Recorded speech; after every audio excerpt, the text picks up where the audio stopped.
Hola, ¿qué tal amigos de YouTube? Muy buenos días, muy buenas tardes o muy buenas noches tengan todos ustedes, no importa el lugar del planeta donde estén viendo este video. El día de hoy vamos a dar por terminado con la ruta metabólica de la glucólisis. El día de hoy vamos a ver la segunda parte de la glucólisis. Así que vamos con la intro y adelante.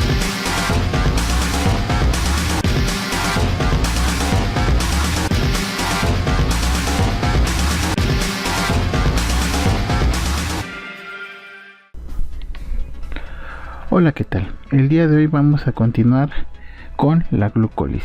En esta vez vamos a ver las últimas reacciones de la glucólisis. Como ya habíamos visto en la primera parte de la glucólisis, es la fase preparativa de la ruta metabólica. Es la fase en donde la glucosa se prepara para generar energía, donde los 6 átomos de carbono de la glucosa se convierten en dos moléculas de 3 átomos de carbono. Así que vamos con la segunda parte. Las 5 últimas reacciones corresponden a una fase de generación de energía. En esta fase, las triazofosfatos se convierten en compuestos ricos en energía, que transfieren fosfatos al ADP, dando lugar a la síntesis del ATP. La sexta reacción es la generación de compuesto de alta energía. Vamos a ver cómo se genera el primer compuesto de alta energía, el primer ATP. Entonces el gliceraldehído 3-fosfato se convierte en 1,3-bifosfoglicerato. En esta reacción vamos a utilizar NAD oxidado, va a salir NAD reducido. Esta es una reacción reversible. Esta reacción es catalizada por la enzima gliceraldehído 3-fosfato deshidrogenasa para producir 1,3-bifosfoglicerato y una molécula de NADH, dinucleótido de nicotina y adimida y un hidrógeno. El fosfato se ha introducido sin utilizar ATP, sino aprovechando la energía producida por la reacción de óxido-reducción. Aquí vamos a ver entonces una reacción acoplada. Bueno, como ustedes se habrán dado cuenta, yo les trato de explicar cómo es que las enzimas realizan la transformación de los sustratos en productos. Esto que nosotros vamos a ver a continuación se conoce como mecanismo de reacción enzimática. Pocos libros lo tienen, en realidad tampoco es para que uno se lo aprenda de memoria, pero simplemente es para conocer cómo funcionan las enzimas y cómo transforman los sustratos en productos. Por lo tanto, el mecanismo propuesto, el mecanismo catalítico de la enzima va a consistir de 5 pasos. La primera es la unión del gliceraldehído 3-fosfato. Segundo, vamos a tener un grupo sulfidrilo de la enzima que es esencial para la catálisis. Va a actuar como un nucleófilo y ataca al aldehído para formar un tioamiacetal. El tercer paso de la reacción es que el tioamiacetal se va a oxidar a un ácido éster por transferencia directa de un hidruro al NAD. Este intermediario, que ha sido aislado, tiene un gran potencial como donador. La energía de oxidación del aldehído se conserva a través de la síntesis del tioéster y la reducción del NAD a NDH. Y aquí tenemos cómo se lleva a cabo esta reacción. Tenemos el gliceraldehído 3-fosfato, aquí tenemos a la enzima. En el sitio catalítico vamos a tener una cisteína que va a ser la responsable a la cual se va a unir el gliceraldehído 3-fosfato. Acá tenemos el NAD. Una vez que se ha unido el gliceraldehído 3-fosfato a esta cisteína, por eso es que se forma el tioamiacetal. Lo que va a ocurrir posteriormente es una pérdida de un hidrógeno, ¿sí?, que se va a pasar al NDH. Por eso la siguiente etapa es que el NAD oxidado se convierte en NAC reducido y a su vez libera un hidruro, un ion hidrogenio. Esta energía liberada por esta reacción de óxido-reducción se es utilizada para que este fosfato se una al gliceraldehído 3-fosfato, convirtiéndolo en 1,3 bifosfoglicerato. Y es así como la enzima cataliza la unión de un fosfato a gliceraldehído 3-fosfato. Ok, entonces vamos a ver la primera fosforilación a nivel de sustrato. Es decir, aquí vamos a convertir esa energía que ya obtuvimos en el 1,3 bifosfoglicerato. Ahora la vamos a pasar a una molécula de ADP para generar ATP. ¿De acuerdo? Entonces el 1,3 bifosfoglicerato, ¿sí?, se convierte en 3-fosfoglicerato y nos genera una molécula de ATP. En esta reacción vamos a requerir magnesio. En esta etapa el 1,3 bifosfoglicerato transfiere su grupo acil-fosfato al ADP, produciéndose la formación del ATP. La reacción es catalizada por la fosfoglicerato-sinasa. La fosfoglicerato-sinasa cataliza la primera reacción de síntesis de ATP en la glucólisis. Tiene una estructura muy parecida a la hexocinasa, es decir, tiene una forma de bisagra. La energía libre de la reacción es de menos 18.5 kJ por mol, es exergónica y predomina la formación del ATP. En esta reacción ocurre una fosforilación a nivel de sustrato, en la cual la reacción exergónica de pérdida de un fosfato del ácido 1,3 bifosfoglicerato es acoplada a la reacción endergónica de síntesis de ATP a partir del ADP y de fósforo. Es decir, acoplamos la hidrólisis de un enlace de fosfato para sintetizar ATP a partir de ADP y de fósforo inorgánico. En el vamos a ver la fosfoglicerato-sinasa también. En el eritrocito una parte del 1,3 difosfoglicerato sigue un destino diferente, porque hay otra enzima que se conoce como la 2,3 bifosfoglicerato mutasa, cataliza la formación del isómero 2,3 bifosfoglicerato, que modula la afinidad de la hemoglobina por el oxígeno. Cuando hay mucho ácido 2,3 bifosfoglicerato, la hemoglobina disminuye su afinidad por el oxígeno, por lo cual se despega con mayor facilidad. Es decir, el 2,3 bifosfoglicerato hace que la hemoglobina pierda todas sus moléculas de oxígeno. Y acuérdense que la molécula de hemoglobina es capaz de transportar 4 átomos de oxígeno. Preparación para la síntesis del siguiente compuesto de alta energía, que es la octava reacción. El 3-fosfoglicerato se va a isomerizar a través de la enzima fosfoglicerato mutasa, transformándose en el 2-fosfoglicerato. Entonces, en esta reacción también vamos a requerir magnesio, y aparentemente vamos a pasar de la posición 3 a la posición 2 del grupo fosfato. Esta enzima, la fosfoglicerato mutasa, cataliza la reacción en 4 pasos. El primer paso es el ácido 3-fosfoglicerato se une a la enzima fosforilada. En el residuo histidina 8 va a haber en el sitio activo una histidina en la posición número 8, en el cual se va a unir el 3-fosfoglicerato, y esta unión es importante para poder llevar a cabo la transferencia del grupo fosfato de la posición 3 a la posición 2. El grupo fosfato de la enzima se transfiere al sustrato, es decir, la enzima tiene un grupo fosfato.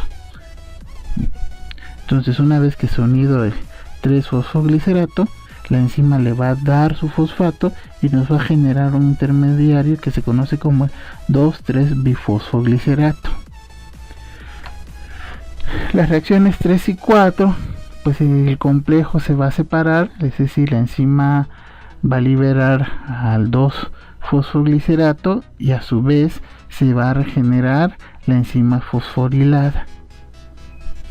Es decir, la enzima le va a dar al fosfoglicerato un fosfato y a su vez la enzima va a recuperar el fosfato perdido del 3-fosfoglicerato. Sin embargo, hay en algunas ocasiones en donde el 2,3-bifosfoglicerato se va a disociar de la enzima, dejándola en forma inactiva. ¿Por qué la inactiva? Porque acuérdense que la enzima tiene un fosfato que lo tiene que recuperar del 3-bifosfoglicerato. Entonces necesitamos que pequeñas cantidades del 2,3-bifosfoglicerato se vuelvan a unir en la enzima para regenerar la actividad enzimática, es decir, vamos a volver a fosforilar a la enzima. El 2,3-bifosfoglicerato específicamente se une a la deoxihemoglobina y altera su afinidad por el oxígeno. La concentración de 2,3-bifosfoglicerato en los eritrocitos es mucho mayor, es decir, arriba de los 5 milimoles, y las trazas necesarias para regenerar a la fosfoglicerato mutasa. Los eritrocitos sintetizan y degradan el 2,3-bifosfoglicerato por una desviación de la vía de la glucólisis. La 2,3-difosfoglicerato mutasa cataliza la transferencia del grupo fosforil del carbono 1 al carbono 2 del 1,3-bifosfoglicerato.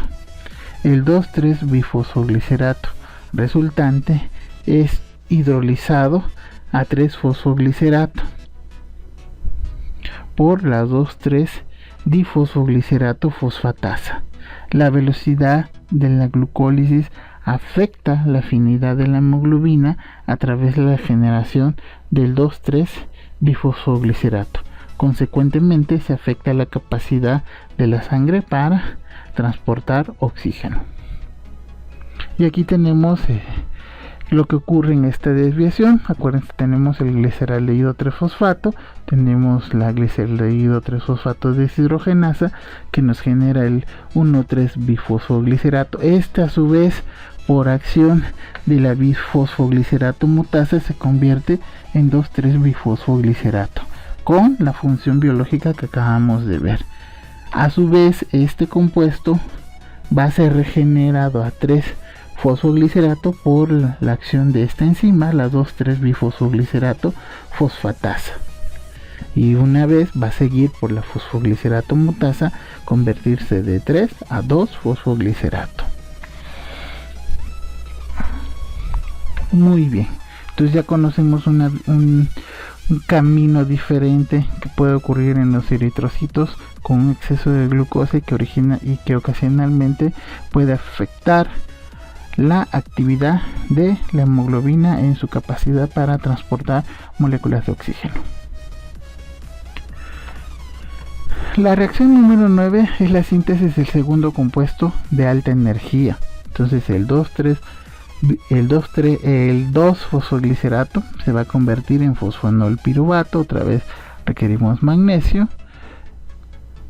Entonces en esta reacción ocurre una deshidratación simple, ¿de acuerdo?, del 3-fosfoglicerato para dar el fosfonol piruvato bajo la acción de la famosa enzima enolasa.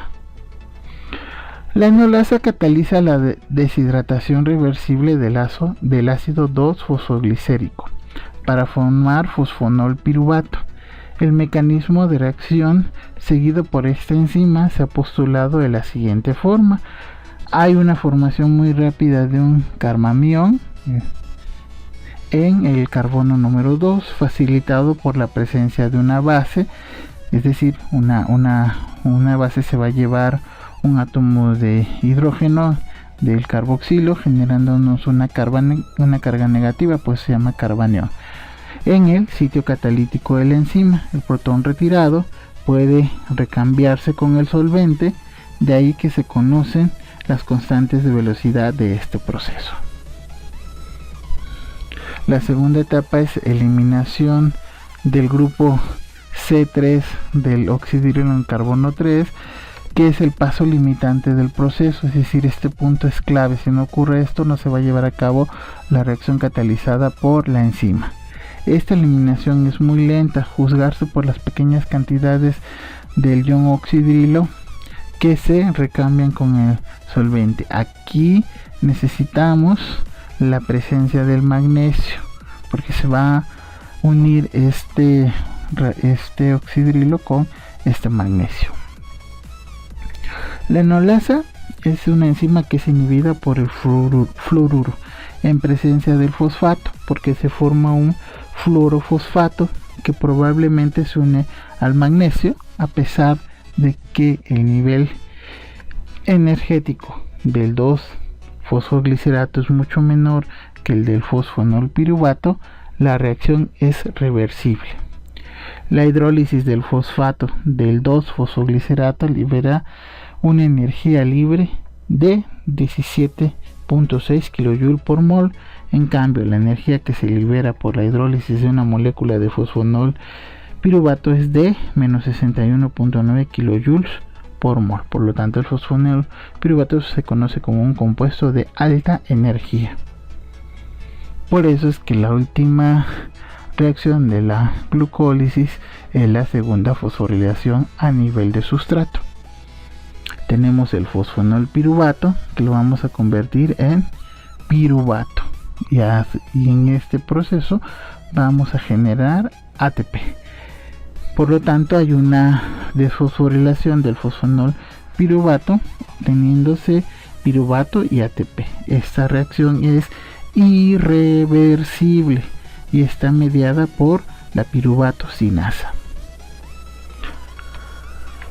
La piruvato sinasa cataliza la segunda fosforilación a nivel de sustrato en la glucólisis, en la cual hay formación de ATP mediante la hidrólisis del enlace fosfato de alta energía del fosfonol piruvato para formar piruvato, que es un metabolito de encrucijada. Es decir, este metabolito, el piruvato, puede seguir distintos caminos. Esta reacción tiene un cambio de energía libre de menos 61.9 kJ por mol, por lo que es irreversible. En este caso, la enzima va a necesitar dos cationes para catalizar la formación de ATP y piruvato, que es el potasio y el magnesio. La proteína sinasa dependiente de AMP cíclico, fosforila y defosforila. Existen varias isoenzimas de la piruvato sinasa. En la mayor parte de los organismos, estas isoenzimas presentan regulación alostérica positiva por la acción de la fructosa 2,6 bifosfato, que aumenta la afinidad de la enzima por su sustrato y acelera la reacción. La proteína sinasa dependiente de AMP cíclico fosforila y defosforila a la piruvato sinasa. Esta es otra forma de regulación por modificación covalente. La piruvato sinasa es menos activa cuando está fosforilada. Por lo tanto, para que la piruvato sinasa se active, se necesita que esté desfosforilada.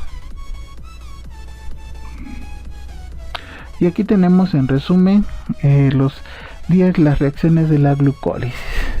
La primera es una etapa de fosforilación una vez que entra la glucosa a través de la hexocinasa o de la glucosinasa. Como ya vimos, tenemos la entrada de un ATP y se libera un ADP. Nos genera glucosa 6-fosfato. La segunda reacción es una reacción de isomerización que es catalizada por la fosfoglucoisomerasa, que nos genera fructosa 6-fosfato. La tercera reacción es una reacción de fosforilación por la fosfofructosinasa. Aquí vamos a utilizar un ATP, vamos a liberar un ADP, vamos a generar fructosa 1,6 bifosfato, ¿sí? Esta a su vez se va a romper, por lo tanto la cuarta reacción es una reacción de ruptura, a través de la aldolasa para generarnos dihidroxiacetona y gliceraldehído 3-fosfato.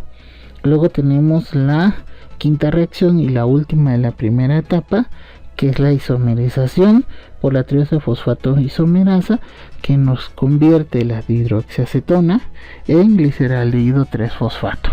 Hasta aquí hemos gastado 2 moléculas de ATP y hemos convertido un azúcar de 6 átomos de carbono en 2 moléculas de 3 átomos de carbono, que es el gliceraldehído 3-fosfato.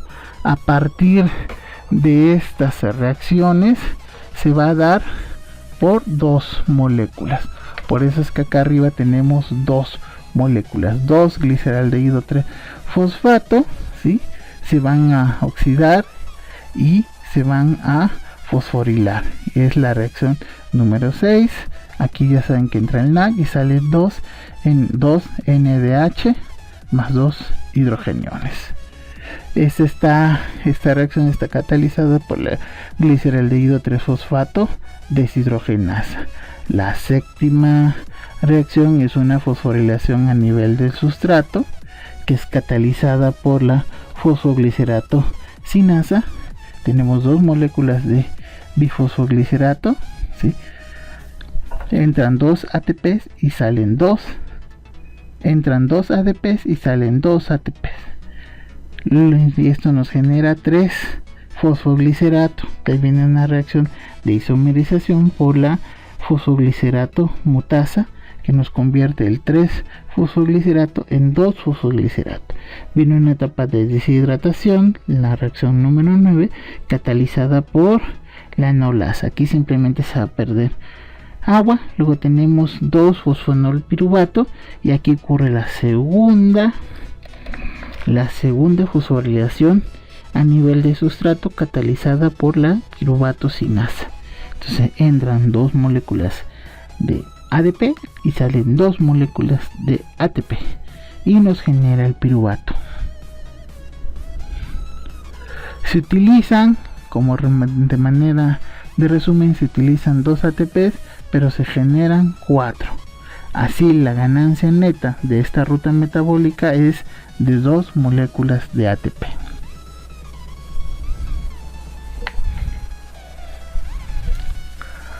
Aquí lo tenemos. Y aquí está en resumen: el rendimiento total de la glucólisis es de 2 moléculas de ATP y 2 moléculas de NADH. Estos 2 NADH no los pierdan de vista, porque estos se van a ir a la cadena de transporte de electrones y nos van a generar más moléculas de ATP. Entonces la reacción en la reacción condensada de la glucólisis es glucosa más 2 moléculas de ADP más 2 fósforos inorgánicos más 2 NAD, nos da 2 moléculas de piruvato, 2 moléculas de ATP, 2 moléculas de NADH más 2 hidrogeniones más 2 moléculas de agua.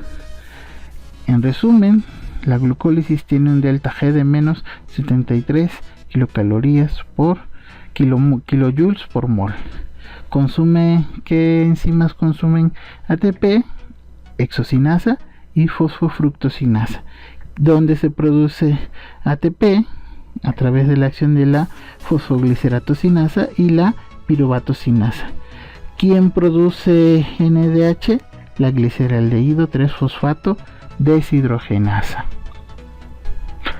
Muy bien, amigos, pues les doy las gracias por haber llegado al final del video.